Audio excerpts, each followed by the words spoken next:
Hey guys! Today we're going to be talking about the African diaspora in the Philippines. Freedom is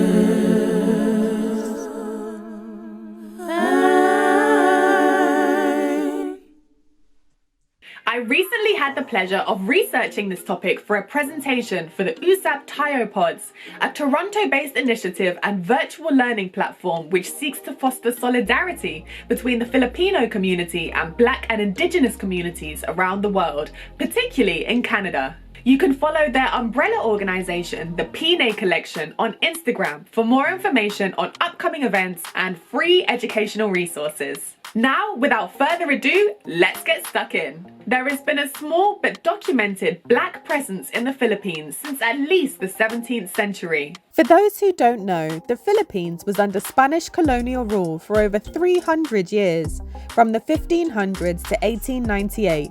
The Philippines is called the Philippines because it was named after King Felipe II of Spain, which is the Spanish equivalent of the name Philip. During Spanish colonial rule in Asia, Manila was the capital of the Spanish East Indies, the colonial name for the Spanish Empire in Asia and Oceania. The Manila Galleon was a crucial maritime transport link between the Philippines and Mexico that Spanish colonial authorities used to trade products such as silk and spices, but also human beings.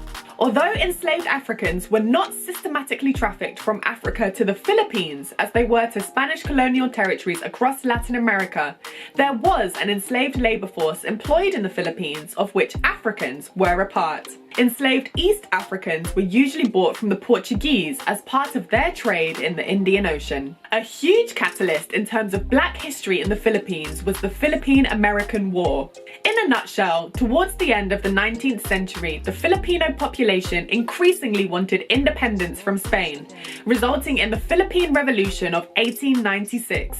However, in parallel, there was a war being waged between the US and Spain over Spain's colonial territories of the Philippines and Cuba in what was called the Spanish-American War. This came to an end in 1898 with the Paris Treaty, under which several Spanish colonial territories were ceded to the United States, including the Philippines. To be precise, the Spanish sold the Philippines to the US for $20 million. It soon became clear that the United States had no interest in the Philippines being self-governing and instead considered the Philippines an expansion of its own empire.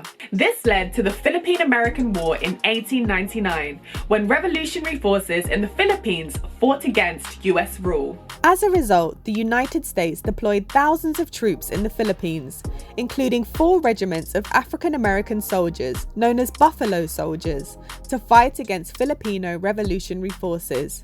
In total, an estimated 6,000 African American soldiers were believed to have participated in the fighting. Among the wider African American community, there were mixed feelings about Black participation in the war.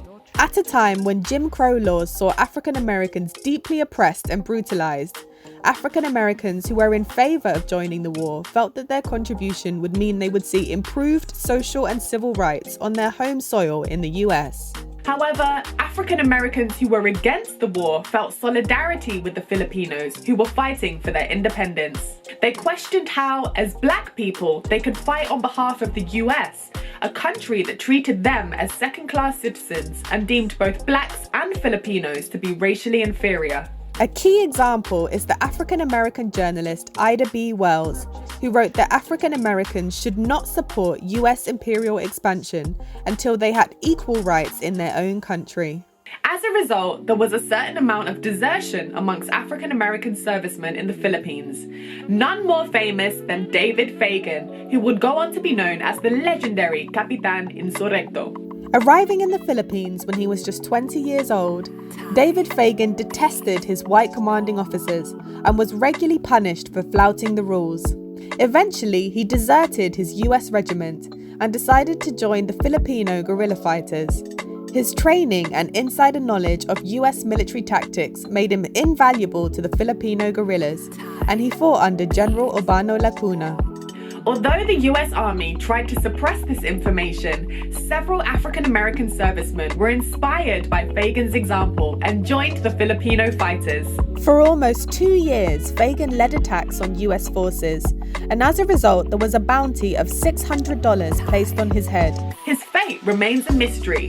In 1901, a group of Filipino hunters brought a decomposed human head and several of Fagan's possessions as proof they had killed him, though others speculate that he faked his death to avoid capture, and some sources point to evidence that suggests he lived in the mountains in northern Luzon for several years after that. In modern history, there have been hundreds of Afro-Filipinos born as the result of interracial relationships between African-American servicemen and Filipino women. There is also an increasing number of Filipino migrants who have mixed heritage families with Afro-descendant people across the diaspora. Here I should mention some of the indigenous ethnic groups in the Philippines, some of whom are theorized by select scholars to be of ancient African descent. I should make very clear that this theory has never been substantiated, and these ethnic groups are regarded as indigenous peoples. There are over 30 officially recognized ethnic groups collectively known as Negritos in the Philippines, including the Aita of Luzon Island, the Ati of Panay Island, the Acta of Sierra Madre, and the Mamanwa of Mindanao Island. They were called Negritos, meaning little black people, by Spanish missionaries operating in the Philippines in the 16th century, who erroneously likened them to the pygmy people of Central Africa because of their darker complexions and curly afro hair. As some of the earliest known inhabitants of the region, there have been studies to suggest that the Negritos migrated out of Africa thousands of years ago, though again, I reiterate that this has never been conclusively substantiated. Before I round off the video, I'd love to mention some notable Afro-Filipinos. These include the singers Jaya, Mau Marcelo and Luke Majares, and basketball players Calvin Abueva and KG Canaleta, to name just a few. Of course, one of the best-known Afro-Filipinos globally is the Black Eyed Peas member Apo the Ap, who was born in the Philippines and migrated to the US as a child. Prominent Afro-Filipinos born in the US include the music artists Sweetie and Her. Asia Jackson is an actress and activist of African-American and Filipino descent. In 2016, she created the hashtag Magandang Morenix, which means beautiful brown person, to address and challenge colorism in the Philippines and to celebrate the beauty of dark skin. Janet Stickman is an academic of African-American and Filipino heritage. She created the term Blackapina, which recognizes her pride in her multifaceted identity as a Black Filipina woman. That brings us to the end of our video on the African diaspora in the Philippines. Thank you so much for watching, and please do check out my videos on the African diaspora in tons of other destinations. And don't forget, I am serving you daily Black history content on Instagram at Freedom Is Mine Official. I'll see you in the next video.